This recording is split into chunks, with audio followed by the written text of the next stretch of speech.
from Mason, which is what you want to have in the active at the end of whenever you're using Jolting Charge. So great starter, and it's good to take that 10 damage from Badu with the Joltik, as it's so frail that it's going to get knocked out easily anyway. So here, just going with the Nest Ball, searching the deck, probably going to look for that Miraidon to get those basic Pokemon out to Jolting Charge to next turn.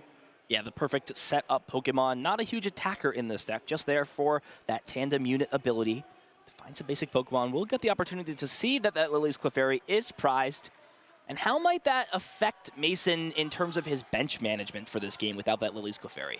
Well, the big thing is just shaping your prize map around it. Since it's such an impactful card in the matchup, being able to knock out a Dragapult so easily, you need to understand that since you don't have it available, you have to go for a different route. So really going to prioritize that Iron Hands, taking 2 prizes on these Dreepies, Badus, Dracloaks, all these more frail Pokemon, and either set up for a Pikachu play to potentially take a knockout on those EX Pokemon like Latios, Fezandipiti, or maybe Blood Moon Ursaluna if it comes down early and gets an attachment.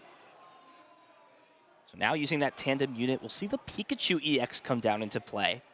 Not a super impactful Pokemon, but can always kind of be promoted as a little bit of a wall or shield thanks to that Resolute Heart ability on it, allowing it to essentially withstand a hit. Ultra Ball is also played, so Mason understanding this is the time to play those powerful item cards before they're shut off from Itchy Pollen. It looks like debating getting rid of a Psychic Energy, a powerful resource, but without that Lily's Clefairy could maybe be expanded upon. Will be the Blood Moon Ursaluna instead, that Golden Blood Moon. Hit into the discard pile as we'll be able to search out one more Pokemon from the deck, and it is going to be that Latios, just to allow everything to move around nice and easily. Yeah, if you don't get the Latios this turn, then you could fall victim to Andrew having a Boss's Orders on that Iron Hands with no energy on it, and then Itchy Pollen locks you out of finding cards like the Latios next turn, and then you might not be able to Jolting Charge on second turn, and then Andrew's just going to get away with the game. So here we just have that attachment and pass. And looking at Andrew's hand, it's really weak. Just an Ultra Ball, it looks like. Not even, just a Nest Ball, and that's it Nest in his Ball. hand. Just Nest Ball, a few energies, and not even a Dracloak.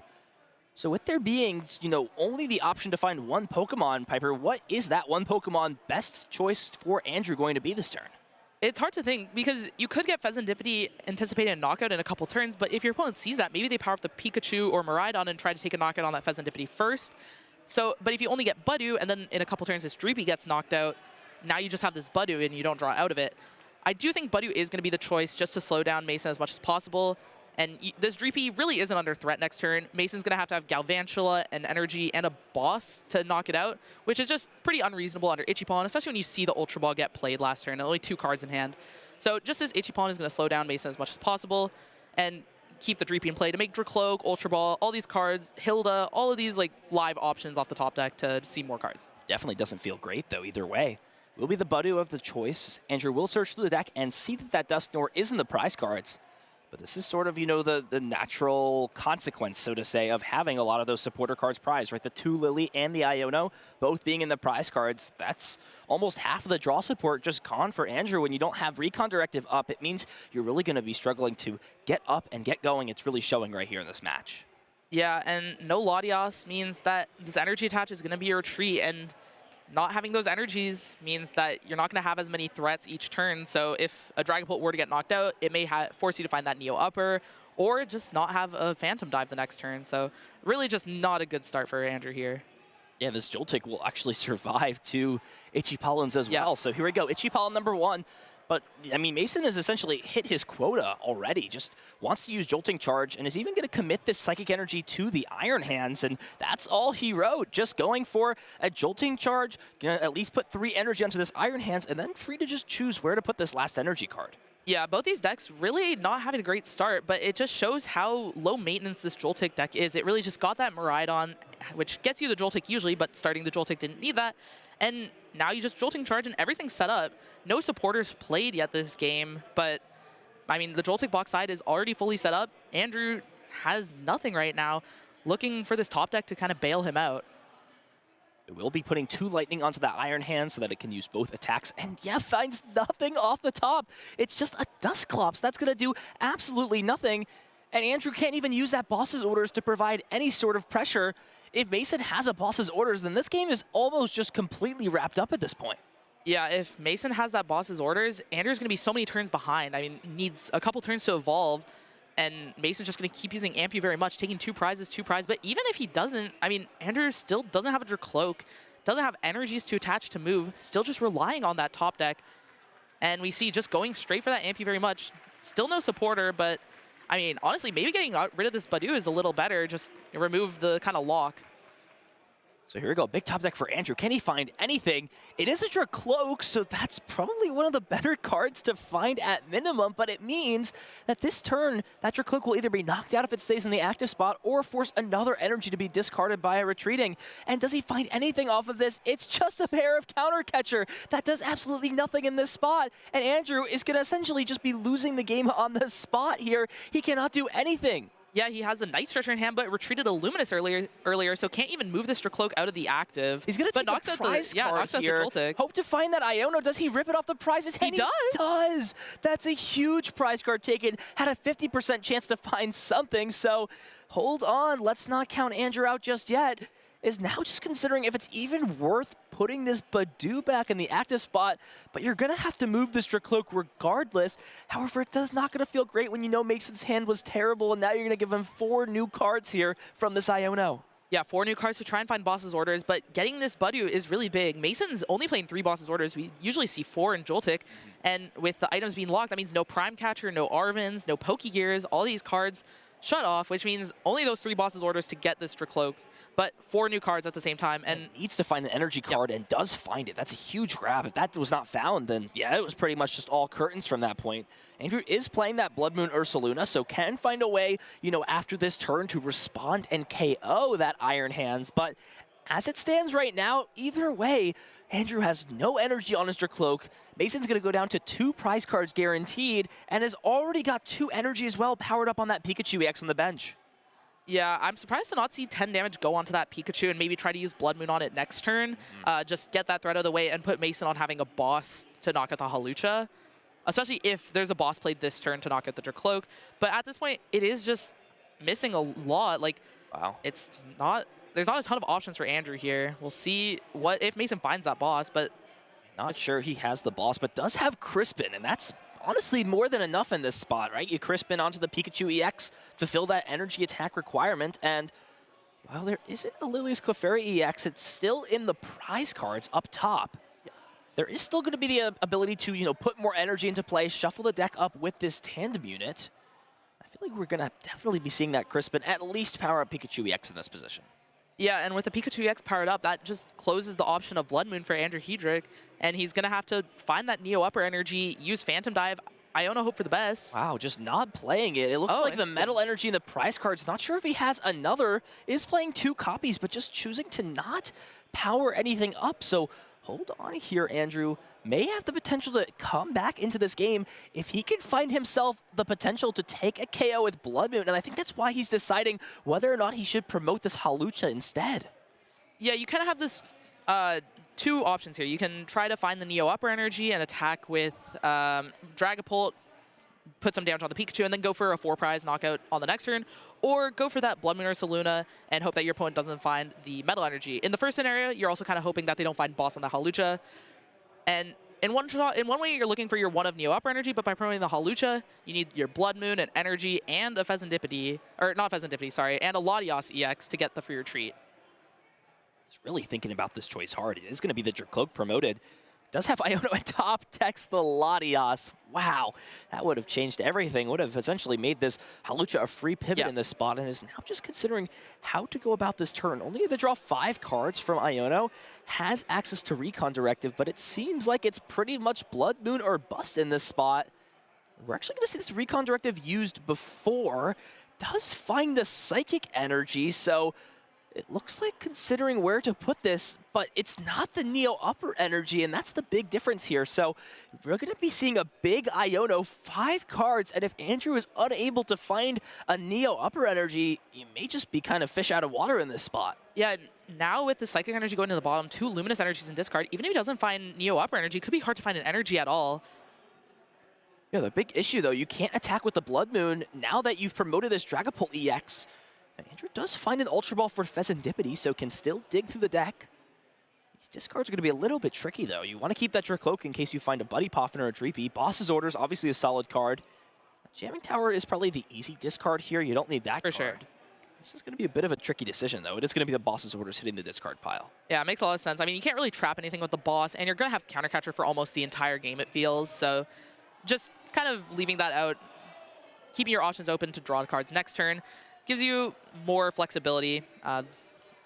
With this, this Dracloak has to evolve into a Dragapult this turn to keep it safe, so it's not going to be draw. That's why we saw that Recon Directive before the Iona earlier. And here's the flip the script. No Neo Upper Energy. Might just have to be an attach and a Jet Headbutt, setting up for a Phantom Dive, knocking out the Iron Hands next turn. Also, no Duskull, no Dreepy, no more basic Pokemon to try to build anything up. We'll see what Mason draws off these two cards. If there's just a boss's orders, and the game's over. Yeah, boss's orders, even an Arven for Prime Catcher would also get the job done. No access to anything like Mew EX, though, to restart and draw some cards. So here it is, Jet Headbutt. See the draw for turn, and does have Arven. If that is the case, we're going to check the deck here with Tandem Unit. Just going to double check, make sure that pink card is in the deck. And looking at the Earth Vessel, but you just win the game here, Mason, if you can find the Prime Catcher. Iron Bundle also would win the game. Okay, so we've got plenty of ways to make this happen. So Mason's actually gonna, I think, take the smarter approach here and not reveal the A-spec of choice. Instead, just going to use Iron Bundle, force a promotion, and then use Arven to search out the Earthen Vessel from the deck, and that's gonna close this game up. Yeah, I don't think keeping the A-spec secret is that big of a deal, since, I mean, pretty much every Joltik box plays that Prime Catcher. Maybe keeping the Iron Bundle secret would have been a little better, but and it's open list, so it's not too big of a deal anyway. But just going a bit of a longer route, showing off that golden Pikachu, and 300 damage, knocking out that Pheasantipity, and giving Mason game 1. Wow, so Andrew really just having a super slow start, unable to respond whatsoever, and Joltik box with that Pikachu EX up 1-0 against the, star-studded player that is Andrew HEDRICK. Yeah, this matchup is really a deck that is super good in the early game, just sets up so easily and keeps taking 2-prize knockout after 2-prize knockout after 2-prize knockout. But Dragapult Dusknoir is known for its end games. It's just super strong if it gets to that late game scenario. So it's a question of, can the deck make it to that point? And, this is something that is not super talked about, at least on the broadcast, but, at least in my expert opinion, and I know you've had some comments about this too from when we've talked off stream, Dragapult Dusknoir, unironically, is not a very consistent deck a lot of the time. Yeah, I feel like it has a lot of issues winning events. I mean, the deck has done so much and made so many top cuts, but really struggled to win. It's had a couple wins in Europe, but hasn't seen the same amount of wins in NA. Only just so many top cuts, and a lot of those are Andrew HEDRICK's top cuts. I mean, won Vancouver last year before rotation, and then after rotation, second place at Atlanta. So we'll have to see if Andrew can change the narrative here, representing Dragapult as some would say Dragapult's strongest soldier, at least in North America. We'll see the prize cards go out, as basically we'll be going first yet again here in this second game. Yep, Andrew's hand looking a little bit better than the last time. Still only has a Nest Ball and a Luminous, but a supporter to try to find some more basic Pokemon this time. Hopefully play a Buddy Poppin. And go. Dreepy start from Andrew versus the Iron Bundle, not the Joltik.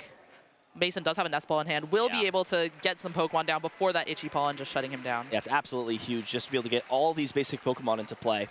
Like you mentioned before, that's unavailable. Not sure we see a way to get Latios down, though, as we'll check through the prizes. There is a decent portion of Pokemon, one of those 2 Psychic Energy in the prize cards. Luckily, is playing 2 copies of all of these Pokemon found, right? 2 copies of the Iron Hands EX, 2 copies of Joltik, 2 copies of Miraidon, and then just the 1 copy of Iron Leaves. But it's still more than enough. The Miraidon EX is found. Iron Hands and Joltik will be the 2 clear grabs. And we'll have to see if there's a way to push something else into the active spot. There's not, but as long as you're able to at least get an energy drop onto Joltik this turn, you do threaten that Jolting charge of the following by just manually retreating that Iron Bundle in the following turn. Yeah, and if Andrew isn't able to bench a second Budu or Latios, his Iron Bundle could be pretty annoying for using back-to-back Itchy Pollens, maybe forcing an extra energy attach and discard. And there is that Mew EX that was not present in game number 1 and even has the Lily's Clefairy in the hand as well. We'll see the energy drop onto Joltik, passing the turn over. And as you mentioned, Andrew's hand is looking a lot better. There is an Ultra Ball top deck as well. So if he so chooses to here, could grab something like Budew, another Dreepy, attach for turn, play the Iono, and try and just get the ball rolling a little bit, at least guaranteeing a couple of Dreepy down, and more importantly, shutting off items on the following turn. Yeah, getting some energies attached to, like maybe with that Ultra Ball, getting a Latios so that you can protect that Luminous energy and play around that Iron Bundle that's in play as well. Andrew's prizes here, a little bit awkward. I mean, that second Budu we see time and time again, If the first Badu gets knocked out, a lot of times Dragapult Dusknoir wants to go into second Badu, so it can be a little awkward with a prize, forcing them to find one of their few Night Stretchers. Andrew is playing 3, though, so that's not as problematic. That Hawlucha, though, fixes a lot of math, gets rid of that Pikachu, or negates the effect of Pikachu's ability, so that could be annoying. It is in the top half, so it could be found at some point. We'll see. Just going to take note of that and the other cards unavailable. See what he wants to go for. It will be the second Dreepy first, and just considering if the cost to play Ultra Ball makes sense in this spot. Now, the important thing to note here, there's only one Stadium card in this Iron Bundle or whatever, future Pokemon deck. It feels like, features most of those.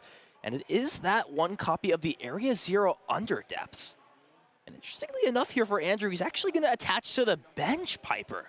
Yeah, it looks like he's just not even going for the Badu, not nest balling for it. I mean, you see this board, and I mean, what do items really do for Mason this turn? Not much. I mean, can find more basic Pokemon, but these item cards aren't that important if you find them on the first, unless you find them on the first turn, or don't find them on the first turn, because then you're kind of shut out of finding all these Pokemon. But since Mason already has this board, Andrew just respecting the energy attaches, wanting to protect them without benching that Latias, which can be a liability for the Pikachu to knock out later in the game. So here we go, 8 cards for Andrew. What does he find? There's an Ultra Ball. No Buddy Poffin, though. No Poffin, as you mentioned. It does have your Cloak for next turn as well as an Iono, so it can definitely make some stuff work. The question is, what can you afford to Ultra Ball away? And more importantly, what is it you're looking for? I have to assume another Dreepy potentially, just to make sure that gets down. I wouldn't Even a Duskull as well could be good. I think probably the Duskull. Since your Dreepy isn't under threat, you're expecting your opponent to just Jolting Charge this turn. So this active Dreepy is going to be safe for a turn. You can evolve them up into Dracloaks. And you really want to threaten that Dusknoir at some point, so getting the Duskull down this turn lets you evolve into Dusclops next turn, and then have that Dusknoir threat throughout the rest of the game. Especially with the Mew on the bench, you can put 130 there, and then Phantom Dive to take a knockout on that, and whatever is in the active. Interesting choice to discard the Dusclops means maybe there's another one in hand or something like the Night Stretcher. Did want to keep those other pieces in the hand available for the time being. So we'll just shuffle the deck up, present it to be cut, and think about how he's going to want to approach the second turn. There's really not much more he can do. He's already attached for turn, he's already played a supporter card, and yeah, it looks like there is another Duskull, so Ultra Ball makes sense here. We'll pass the turn over as, Mason's got a very basic checklist for this turn. Just needs to find a way to retreat and announce Jolting Charge, and then from there, figure out what his best approach is. Does have the Lily's Clefairy EX in hand, and I wonder, Piper, in this position, if there's ever a world where you can justify playing it down. Maybe not this turn, but the turn after. You do have that Psychic Energy in the hand for the future. You're going to definitely want to start to load up that Iron Hands. That's got to be priority number 1. Yeah, I don't think you want to bench it this turn, as one of the issues with Joltik Box as a whole is it doesn't have a draw engine. So it's very hard to find combo pieces like Super Odd and then a Nest Ball to get it back. So if you have it on the bench, it could get knocked out from a Dusknoir plus Phantom Dive Snipe, or just Gusting and Phantom Diving there. Especially if it doesn't have an energy, it's not very threatening. So maybe next turn, where Mason has a free attach, can then bench it, put an energy on it, and kind of make a couple threats. But here, actually, putting an energy on the Mew, we could see a Genome Hacking with Lily's Clefairy in play. The combo usually used by Gardevoir can be used by Joltik here to take out something like a Duskull in addition to the Dragapult. Andrew does find that first copy of Dracloak, and decides to also put that Neo Upper Energy on the Dreepy. So a bit of a risk here, pending what the rest of the hand looks like. Depending on, if a Latias is found maybe to move this out of the active, that's always a potential. We will see Lily's Determination as the supporter card of choice yet again for Andrew. No recon directives used just yet. Gonna still see 8 fresh cards and already off to a solid start, a lot better than that first game. Yeah, absolutely. Attaching this Neo Upper kind of signifies that Andrew's looking to bench Latias to get this Dreepy out of danger and then evolve it up into Dracloak and have these 2 Dracloaks with energies to attack next turn with Phantom Dive. And here are the big 8 cards looking for some more Dracloaks. Still no Buddy Poffins played this game or this series for Andrew. They're going to use this recon directive first. There's still plenty of Pokemon that I'm sure would be preferred to be found. It is going to be Iono put into the hand. So now having a supporter card for next turn, especially if a Pokemon is going to be knocked out via that Ampu very much, could be solid, and is now considering holding all of these other pieces. Actually going to look to discard the Latias, so instead just content leaving both Dracloak and not forcing Mason to have a Gusting card to take what is probably a priority KO onto one of these 2 Pokemon. Yeah, I think what Andrew's setting up for is next turn using that Dusclops to put damage onto the Iron Hands and then knock it out with Phantom Dive. And then with no bench Pokemon, Lily's Clefairy isn't enough to knock it out. But there is that one energy on the Mew that Mason really heads up play to have that set up there. Yeah, we'll put it in range for a Crispin KO if he's able to find that piece. So let's see what the hand looks like. Does top deck Iono for the turn, especially after Andrew built up a pretty solid hand. Doesn't seem like too bad of an option. Now just has kind of an awkward decision of what the last energy to attach is to this. Since you are leading into that Mew EX a little bit more, it might be okay to attach the Psychic to the Iron Hands just because it, you know, the Mew EX can just use colorless Pokemon. Yet again, Mason's going to just keep using Tandem Unit just to check what this last bench slot looks like. And yet again, decide if he just wants to hold off on that Lily's Clefairy for now until it's time. Yeah, I think just double checking what energies are left, because that second Psychic energy is prized, so maybe opts to attach the Metal energy just because there is that redundancy in the deck of just having the extra Psychic, the extra Metal. And yeah, the Pikachu also just not super solid in this matchup. Yeah. It can be good to KO that Blood Moon Ursaluna, but most of the time, you know, you're going to be looking to use a boss to close the game out anyway. Now just considering whether or not to play the Prime Catcher, and is actually going to go after the Dusclops. And this now makes me wonder here, Piper, if it's an okay spot to bench Clefairy since you are taking out the the Dusclops. It would just mean something like Stretcher would put you back in range, but no, just going to continue to hold off on that. Draw 6 cards thanks to that Iono. Andrew will do the same, both players putting the hands to the bottom. And as it stands right now here, Mason has a solid set of cards. The KO onto the Dusclops with the Iron Hands. We'll expect to be Phantom Dove in return, but also has that Iron Bundle on the bench, meaning that unless a Pokemon like Pheasantipity or Mew EX comes down into play, he'll be able to use Ampu very much again to take another 2 prize cards. well, looking at Andrew's hand, I see a Dragapult EX and a Hilda, so it could be a world where Andrew just evolves both these Dracloaks into Dragapults and uses Phantom Dive and is content, ready to use another Phantom Dive next turn. No 2 prizes in play. Forces Mason to have the Clefairy, have the Crispin, and potentially the energies in deck as well, which there is just the chance of like too many energies being prized or in hand where you're not actually even able to grab 2 different energies off the Crispin. Yeah, I wonder if we'll still see Duskull get benched and that same line like you talked about, both Pokemon getting evolved just to avoid Iron Bundle from having value. And even if your opponent does have boss's orders, I mean, you're still firing off another Phantom Dive. It's an interesting decision, but with Andrew omitting to grab a Pokemon, it looks like he may go for that line that you talked about. Yeah, that second Duskull is prized, but I believe with only one bench Pokemon, Mason has to attack with the Mew with Clefairy in play to take a knockout, and then that Mew and then the Iron Hands would get knocked out from the next Phantom Dive, and all the energies would be taken off Mason's board, and still runs into that issue where the Dragapult isn't getting knocked out by the Clefairy. Yeah, really just a hard way to route this last prize card. So, like you mentioned, can just kind of build up what is almost an impenetrable board in this position. We will see the Recon Directive yet again. That Luminous Energy really not going to have any value. Just going to take the Jamming Tower over it. And here you go, like you said, Piper, Hilda for Dragapult EX plus the evolution already in the hand, and Andrew doesn't need no support, just gonna go in with tried and true Dragonpult, Phantom Dive to start applying some pressure. The big piece though doesn't have any way to gust Pokemon up like a boss's orders, and that means you're really not being efficient with how you're putting damage counters on your opponent's board. Yeah, and no Recon Direct is on the next turn if you go for the Dragapult play. That's kind of the scary part. However, in the future, Mason's down his 1 Iono. Andrew's hand is not getting disrupted from here on out. So every time you draw something, it's in your hand unless you use a Lily's Determination or your own Iono to get rid of it. And yeah, here's the Hilda for that Dragapult and the energy. So at the end of this turn, both Dragapults will have enough energies to use Phantom Dive, and the damage is going to start building up. Once there's 200 on this Iron Hands, if it ever goes to the bench, it's just going to get picked off by that Phantom Dive 6 damage counters.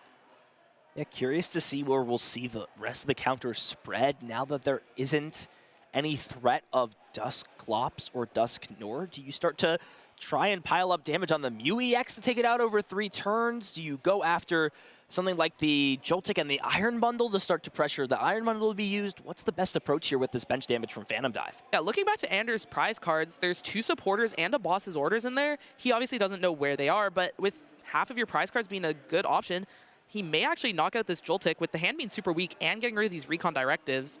Could just see that knockout on the Joltik, try to get a good prize card and build options for the next turn. Yeah, the only downside would be activating something like Yeah. Flip the Script to draw some more cards, so it is a bit of a conundrum for sure. Yeah, but then you're also getting that Pheasantipity on the board, which can be easily knocked out with a Hawlucha and Gust and Phantom Dive. So here we go, big decision here for Andrew. We'll just go ahead and go for this play, evolving both Dragapult EX up. And with that low bench size, that Full Moon Rondo is really going to struggle to take KOs. So now fully powered up, Luminescent Psychic plus the Neo Upper on the active. Means we will see Phantom Dive, 200 damage into this Iron Hands, and now it's decision time for Andrew. How is he going to route out these these 6 prize cards to take? 2 on the Iron Hands, that's very apparent. But where do you want to take these other 2? Are they on the other 2 EX Pokemon into play? Do you target down the Joltik? We'll see what decision he decides to go for. Yeah, I think 2 damage counters will end up on this Miraidon at the end of it, but the other 4 are really going to be the points of contention. I wouldn't be surprised to see that Joltik knocked out, but I also wouldn't be surprised to leave it there, because it does kind of clog up the board of extra draw Pokemon like Pheasantipity or Latias. And here, putting some amount of damage on the Joltik, 2, prepping for the Hawlucha, but the Hawlucha is prized right now.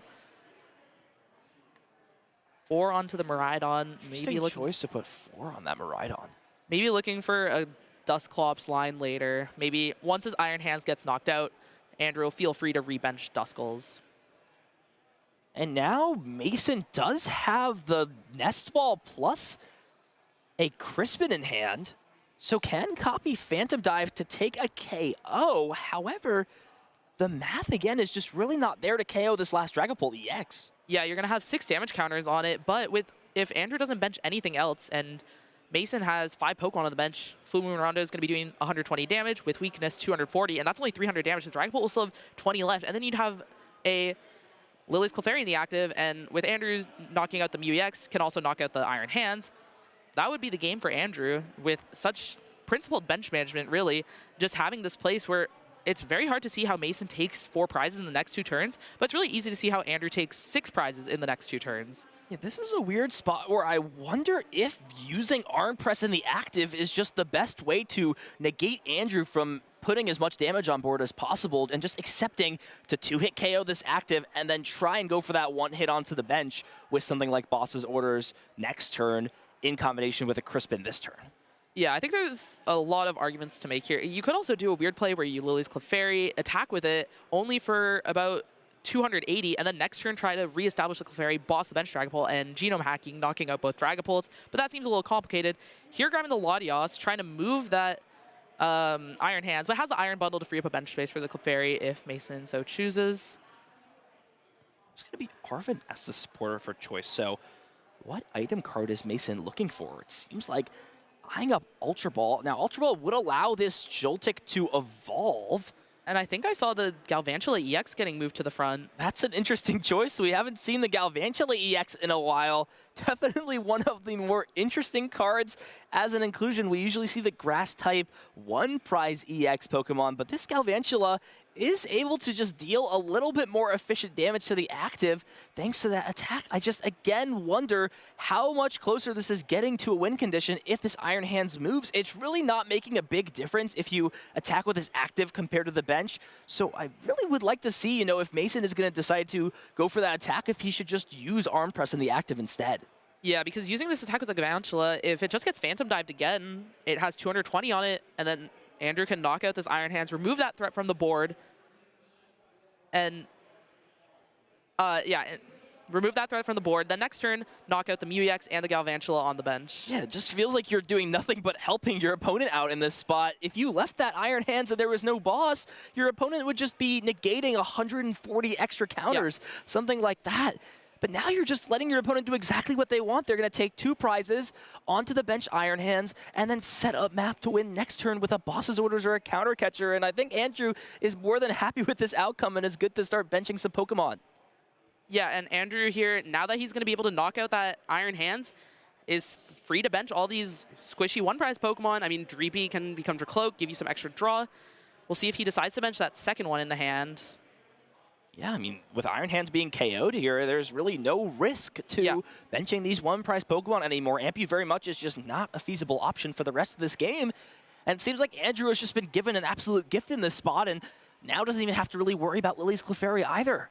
Yeah, Mew could copy Phantom Dive and knock out this Duskull, but then Mew and Galvantula will just get knocked out from Andrew's Phantom Dive. So all the options are kind of not working for Mason, and the doors are slowly closing.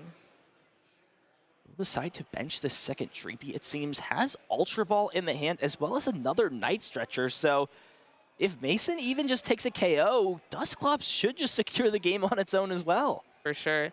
And just having these Dreepies to get the Dracloaks into play and make sure Andrew has all the pieces in this game that he's pretty much locked for, but just making sure nothing goes astray in this game plan. Yeah, I think it's just debating whether or not it's worth it to, take out this Iron Hands. You would give your opponent Pheasantipity and some more cards potentially, but with Mason being down that one copy of Iono, it seems like it doesn't really matter what your opponent has if you just get to keep your hand and take prize cards. So we'll take the KO. Galvantula goes up to just 40 HP remaining. And now Andrew is just a counter catcher or boss's orders potentially away from winning this game. Yeah, and we kind of see the issue with these more linear aggressive decks is that if they don't get far enough ahead in the early game, these decks like Dragapult and Gardevoir get to a point where they have this board with so much damage that they just get to a point where they're able to go ahead. And once these decks like Joltik, Raging Bolt, Goldengo go behind, it's really hard for them to get back ahead in the prize trade. So 2 prizes lined up onto this active Dragapult, but there's really nothing else going on. We'll just take another look at the deck through the tandem unit ability. This Dragapult can't be knocked out via damage from Phantom Dive. That's not a potential. Your opponent can take 3 prizes, but that's not doing anything for them. They would just concede to a Phantom Dive here.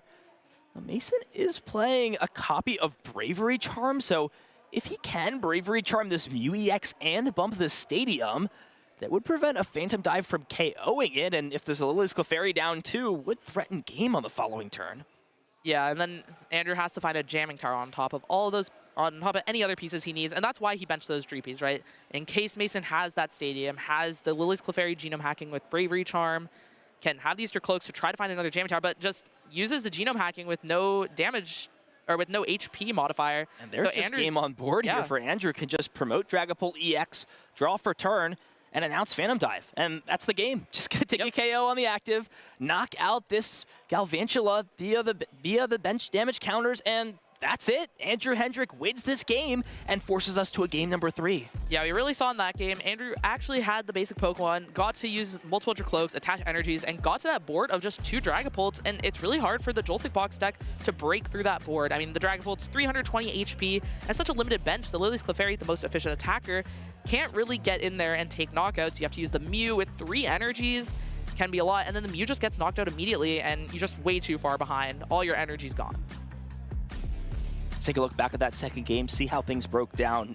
It seemed like Mason had a couple of opportunities to just make slightly different plays that would have maximized his potential.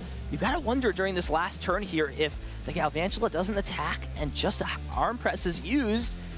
If Andrew is unable to find something like Iono or Boss's Orders, Mason is probably able to pull that game out.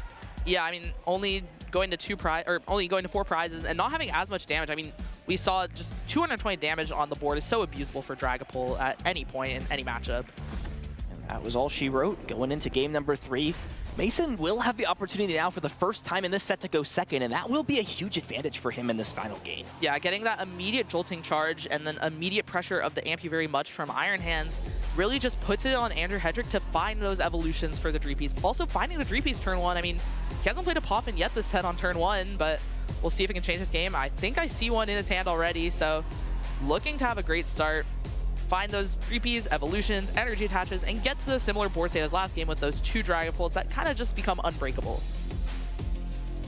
And off to it, Mason starting the Miraidon EX really just makes the jolting charge super easy, but starting with Andrew HEDRICK, opens that Dreepy, has a buddy-buddy, 2 buddy-buddy Poffins. Okay, well, look, if there's any time to show up and come to a little bit of a festival, a little bit of a picnic at the class with everybody, then, hey, look, buddy-buddy Poffin is more than welcome to be on the dinner table. We talked about cooking up some decks earlier on the stream, and look, Dragapult is always able to cook some stuff up, and oh my goodness here for Mason. Lily's Clefairy prized and double Crispin means he's going to have a hard time trying to deal with Dragapult EX if it gets established. Yeah, the Pheasantipity and Iron Bundle too. The Iron Bundle can just be really annoying for these decks with a lot of frail stage 1 Pokemon to have something to promote against the Iron Hands, and the Pheasantipity just limiting the draw power of a deck with such little draw already. these are really awkward prizes for Mason, but pretty manageable, I do think. And Andrew, with nothing crazy in the prizes, that second Duskull limits your options a little bit, but nothing too bad overall. Nothing crazy, but by going first in this situation, you do threaten, you know, that turn 3 Phantom Dive, especially when your opponent is going second, just gets that one turn of Jolting Charge. It is a big advantage here, assuming you're able to get down as many Dreepy and basic Pokemon like Andrew is, you know, posing to be able to do in this spot. Yeah, it's one of those things. Dragon Ball Dusknoir typically goes second to get that itchy pawn, use the supporter for turn, and really maximize their setup. But going first, if they have a better hand, they can threaten that turn 3 Phantom Dive you're mentioning, and it's just so scary to deal with for any deck. I mean, Gardevoir, Goldengo can really just fall to that kind of line. It's a little too inconsistent, so that's why players do tend to opt to go second with Dragon Ball Dusknoir. Just getting the whole squad of Dreepy out, yeah. hitting the bench with this first Poffin, and if there is that second, like you mentioned, could even just once again forego putting Badoo into play and just get a bunch of Duskull ready to evolve, and we'll have to see if that is the choice. Even has the energy drop as well onto the bench Dreepy if he so chooses to. And with Duskull being the first Pokemon here, I've got to assume that may just be the option. And there is another Duskull in the prizes, so actually just going to get only a single Pokemon here and forego that. Yeah, we could see kind of a similar play to last game where Mason aggressively targets that one Duskull or Dusclops. And the issue there is Andrew does have that second Duskull prize, so he can't reestablish it. So we'll see how he chooses to adapt to that prizing. So things going perfectly here for Andrew on turn 1. More than comfortable, even having a supporter card to play on the following turn. Not sure we see any Drick Cloak just yet, but you've hit all the checkboxes so far. Dreepy's down into play. Had the option to get that 4th Dreepy, but actually chose not to. So just going to leave himself in play with the potential to do exactly what he did on that previous turn, which is just to go in with those 2 Dragapult EX. Yeah, just keeping the bench tight is really good against those Lid Clefairy builds. We know it's prized, but Andrew does not. So just need to be careful of those disrupting your game plan. And here we see Mason starting with the tandem unit, getting ready to use that Jolting Charge. Getting off this, he can get the Joltik and whatever he wants to attach those energies to. In this matchup, typically Iron Hands. Then looking for a way to pivot, Air Balloon, Latios, Prime Catcher if you're forced to. Hopefully not having to burn that this early, though. It would be a little bit of a tough spot to use that Prime Catcher, that's for sure. So will be the Iron Hands and the Joltik coming down. And what else does he have to work with? There is the Ultra Ball, so this should almost guarantee a Jolting Charge. Can find the Latios EX to put that into play. It looks like Galvantula EX has had its time in the spotlight. That, you know, terrestrialized full version of the card going to the discard pile as Skyliner is now on play. It seems like we might as well just call Latios Skyliner EX because that's what it does in a majority of these decks nowadays. I mean, some Guardiolists, you know, feel like purple Raging Bolt where you're attacking with the Eon Blade, but yep, here's just the Jolting Charge. Probably going to see all these energies just go straight to the Iron Hands. Maybe one on the Miraidon if Mason has energies in hand, but notably didn't play a supporter. Andrew with the option of Iono and Lily's Determination in hand is definitely just going to opt for the Lilies here and slamming the Ultra Ball, discarding that Pheasantipity again, really doesn't want to put these 2 prizes in play for the Blood Moon Ursaluna, the Pikachu to pick off later. Yeah, now just debating if it's worth getting rid of that Iono or the Night Stretcher. Night Stretcher obviously a valuable resource later on in the game, but just values potentially drawing into Iono later on. We'll get your Cloak number 1, use that Lily's Determination, and be able to see 10 cards this turn to pick out the best ones. Yeah, at least 10. I mean, there's still 2 Dreepies that can evolve into Dracloaks, all these Ultra Balls in the deck. Just so many cards for this Dragapult, and it really shows the power of going first. Usually you don't want to do it, but when you have all these Dreepies, you have a Lily's and an Ultra Ball, you just see so many cards, and you're just so far ahead of your opponent. I mean, Mason's going to have played his second turn, first turn of using a real attack, doing damage-taking prizes, and then Andrew's going to have the ability to use Phantom Dive, Curse Blast, and really just get super far ahead in this game. See if he can find another energy attachment. That would definitely be another big card for him here to be able to pace up attacks with Dragapult EX's Phantom Dive in the future, and also needs to find Dracloak, like you mentioned. So let's take a look at these cards here, but oh my, Piper, no Dracloak whatsoever. This is a huge recon directive. And it misses! Wow! With no Dracloak here, if Mason has a way to gust up this Dracloak, there's no rare candy or way to skip stages of evolution. And even though he just saw 10 cards, no Dracloak is an absolutely colossal miss for HEDRICK. Yeah, this is one of the issues with Poltnor is sometimes it just misses. It has all these copies of the cards in deck, draws all these cards, but sometimes you just don't find those pieces you need. You don't have Quick Search or Cypher Maniacs with Run Aaron like all these other decks to just choose what you draw. You just are sometimes hoping you draw what you need, and you whiff, and that's why it can struggle to win events sometimes, it feels. So here just preemptively benching this Ursaluna with an attach potentially to try to make a threat to deal with what Mason's going to do on his turn. Yeah, you could pop Dusclops the turn after. That way you can attach for turn and then still attack. Yeah, and put Mason on the odd prizes, which is pretty good when you're pushing the Blood Moon. But yeah, just the pass. And has the boss's orders in hand. That's absolutely massive. Can even use Tandem Unit this turn to find Pikachu EX and establish an energy attachment. And you see him immediately grab that full gold Pikachu and slam it down. Yeah, getting this Pikachu ready, just a Crispin away from knocking out that Blood Moon Ursaluna, and Mason probably identifies 2 Crispins in the prizes. Doesn't have one yet, but has pretty good odds to find one, especially if Andrew has to use that Curse Blast, give him a prize card. That's crazy odds to find a Crispin off the prizes. And there it is, boss's orders on Dracloak. What are we seeing here, Piper? Iron Hands charging forward, giving him the hands. Amp you very much, taking the KO onto Dracloak. And now Andrew HEDRICK, after an incredible turn 1, a lackluster turn 2 puts him back on the back foot. Yeah, just not being able to play that supporter on the first turn while you have the tempo in your favor, you know, getting the Pokemon and evolving on your second turn. You are missing a lot of cards, and here Andrew, just with such a bad hand, is forced to stretcher the Fez down. Yeah, there is absolutely nothing going on here. Draws 3 cards, does find that Dracloak with an Ultra Ball and the Dusclops, but still needs another energy, a support, or anything. There's nothing right now. There's no energy. Just look at this, Piper. 4 Pokemon, 5 Pokemon in the hand that just have absolutely no use here. We're going to be recon directing for our tournament life, it seems. Yeah, hoping to find an energy, and I wonder if Andrew's going to knock out this Iron Hands, or maybe go for that Pikachu. You can soften it up with the Curse Blast, and then I think I see a boss's orders in there. Knock that out with the Blood Moon Ursaluna, but this is still all reliant on this one Dracloak finding an energy card off the 2 cards with Recon Directive. This is devolving into absolute madness here in game number 3. The bench will be full now with this Latias EX if it does choose to come down into play. We'll see the Ultra Ball first to be played. We'll find the second Dracloak. Oh man, these Dracloak Recon Directives are giving absolutely nothing here for Andrew to stay in this game. It's going to come down to this, Piper. Yeah, I mean, if he doesn't find this energy, he's in such a bad spot. I mean, Mason can have Crispin on the Pikachu, boss's orders on this one Dracloak, and just get to 2 prizes, and then Andrew's going to be hoping that Iono can save him. So here we go. It is coming down to the little things in the Pokemon TCG. Dracloak gets evolved, Recon Directive used, and here we go. Big 2 cards. No, finds nothing. It's a Jamming Tower and a Dragapult EX. That's crazy. These draws have just been so bad for Andrew here. This is absolutely unreal. PowerPoint presentation on why Dragapult can brick. Yep. This is absolutely unreal. Let me look at this hand. It's almost comical how there is nothing going on with the total amount of cards that Andrew has seen in these first 3 turns. Yeah, I mean, last turn, Lily's Determination for 8, Recon, see 2 more cards, draw for turn, see another one, Pheasantipede, flip the script, 3 more, and then another Recon Directive. Just so many cards, but just missing that one piece, and that one piece is everything that matters, it feels. And he's going to try and take a prize card here, and he draws into Duskull. Oh my goodness, he had a Dracloak, an Energy, and 2 supporters prize. And an Ultra Ball. Plus Ultra Ball for another Dracloak, and he takes the only prize card that's not going to help him in this spot. Are you kidding me? Just so unfortunate for Andrew here, showing that just you miss one step against Joltik, and you just give them a mile, and they get so far ahead. And Nestball will just search through and show Andrew all the broken dreams that exist here, all of the cards that could have helped him out. They seem to all be plentiful in the deck.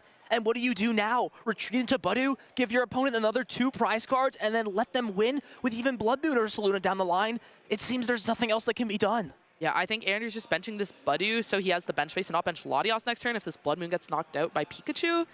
And you have to bench Latias. You can't move this Blood Moon otherwise. I think you might just leave it in the active. You don't want to give your opponent a free amp you very much. You want to force them to have Crispin or Boss or some resource to take 2 prizes this turn. But no, benching the Latias. I guess he is down 2 Night Stretchers at this point, I believe. He's going to use the boss's orders to potentially soften up Pikachu EX. Maybe that's the consideration here. Just to break that Resolute Heart ability, and it will be the Pikachu EX coming up into the active spot. Budu makes its way. Just the Itchy Pollen. Now onto Mason to just try to get as much draw available for the next turn when Andrew's going to try to Iono him to 1 card in hand. Looking for a Mew, Pheasantipede, just prepare himself for the worst. Has a Crispin. Iron Bundle in the hand as well. There is the Pheasantipity too. Flip the script now online is going to provide a lot of stability. 3 cards here. Does find a Stadium to bump.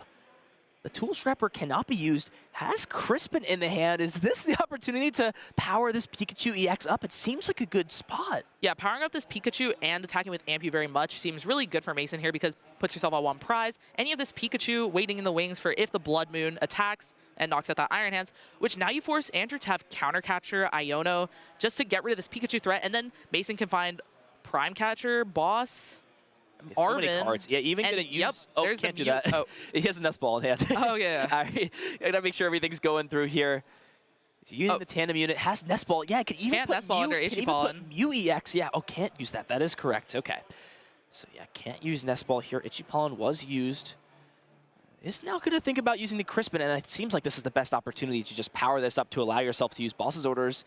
Are we not going to use Crispin here? Are we really saving this for Lily's Clefairy? Maybe that's the thought, but it's priced still. You'd have to take it off of these last 2 prizes. Yeah. There is a 67% chance, but... Yeah, and Andrew attacking with Dragapult isn't even that good this turn. I mean, it's not knocking out the Iron Hands. It's maybe knocking out that Pikachu, but the Blood Moon or Saluna will work perfectly fine for knocking out that Pikachu and plays around that Lily's Clefairy. Yeah, so smart choice here from Mason's going to power up Pikachu EX. Is thinking about it. Oh, going for Cruel Arrow next turn. Okay, Mason, I see you here, getting in with probably the smartest play here of the set, getting in with the Pheasantipity EX. Because that Dreepy hit the bench last turn, it means just a single energy card will win the game for Mason to pick off that Pokemon. Yeah, I mean, Cruel Arrow is really strong against Dragapult Dusknoir, surprisingly. Some decks will just attach aggressively to Pheasantipity and Cruel Arrow them early, but here we've seen it used in the late game. Andrew gave Mason that 1 prize with Curse Blast, and now Mason just needs to get 1 last prize. Did he attach to Pikachu this turn? I think that was last turn, but unsure. Pikachu was last turn. We've got to just confirm. Let's take a look and see. So it looks like Pheasantipity EX, 2 energies onto that Pokemon thanks to the Crispin. Okay, looks like we will just confirm, make sure everything is good here. I believe we are set, right? 2 energies going on to the Pheasantipity. There was a Metal Energy on the Pikachu at the previous turn, so we are all good here. So just making sure, thank you to our production team backstage for keeping everything in check. And Mason has essentially set up a checkmate here. Yep, forcing himself to just find an energy next turn, and that means Crispin, Arven for Earthen Vessel, an energy itself, and Joltik plays so many energies, just... Yeah, not a true checkmate, but needs to find a way to KO Pheasantipity. If that Pokemon does not get KO'd, it is all but over. Does find Counter Catcher, but without an Iono, that combination I'm not sure is going to be good enough. Yeah, then Mason just needs a Boss's Orders, a Crispin for the Pikachu if there's enough energies in deck. A lot of Prime Catcher, a lot of ways for Mason to still win, even if this Pheasantipity gets knocked out, but that is getting rid of the Source of Draw and that Cruel Arrow potential. So here we go. We'll see this Night Stretcher be used. It's going to find another Dracloak, and here we go. Big Recon Directive, especially if we can find ourselves a Counter Catcher, which I'm not sure we did on the previous one. It's 2 more useless Pokemon again off this Recon Directive. Are you kidding me? Yeah, we saw Andrew not discard an Iono earlier off an Ultra Ball to try to save it for moments like these, but still just not finding it. All these small decisions are being made correctly, but just the luck of the cards are not in Andrew's favor here. So what do you do? If you knock out this Iron Hands, you give yourself up to losing the game with just a single energy attachment on Pheasantipity. But you still lose the energy attachment. Exactly. You give them the 3 cards, I'll flip the script, but you're not progressing your board if you don't take this knockout. It seems like you have to take the knockout and just hope Mason doesn't have an energy somehow. But is that even possible at this point without the disruption? You could promote. No, it doesn't even matter what you do here. You could evolve into Dragapult EX, sure, but it's not really getting you anywhere. Yeah, just get you to draw for the next turn. And it looks like the doors are shut, locked, and sealed here. Andrew with no way to draw any more cards, no way to hand disrupt, and no way to knock out Pheasantipity means that in Mason's massive hand, if he has an energy card, he can use Cruel Arrow and shut this game out. Yeah, I mean, there's not much for Andrew to do here. You can not take a knockout and not get to flip the script, but with so many cards in hand, it just seems like the 3 cards are not that high impact. Having the Stadium bump, pretty irrelevant here. I mean, tools aren't really doing anything for either player at this point in the game. We'll see if there's anything we're missing that Andrew sees. Wow, this is a game for the ages, Piper. Dragapult EX just continuing to be unable to step up to the spotlight, just doesn't do well under pressure, it seems. And you see Andrew just thinking through, what can I possibly do? It seems like no matter what decision I make, no matter how I sequence things, the pieces are just not falling for me in this spot. We will see Dragapult EX come up. But Piper, I think it's all for naught here. We'll check the discard pile, see what's unavailable, but assuming there is just a single energy card, this game is going to be all but over. Can't play anything else. We'll just use that Jet Headbutt into this Iron Hands, and as long as Mason has just a single energy card, he'll be able to use the Cruel Arrow. Let's see the hand, see if it's available, and it is there. The Psychic Energy on Pheasantipity EX closes things out with a cruel defeat, and Andrew HEDRICK falls to Mason Lovato, who advances into the top 8. Yeah, really good find from Mason to attach those energies to Pheasantipity, making sure he just had so many ways to win on that last turn in such a good spot. I mean, it sucks for Andrew to have so many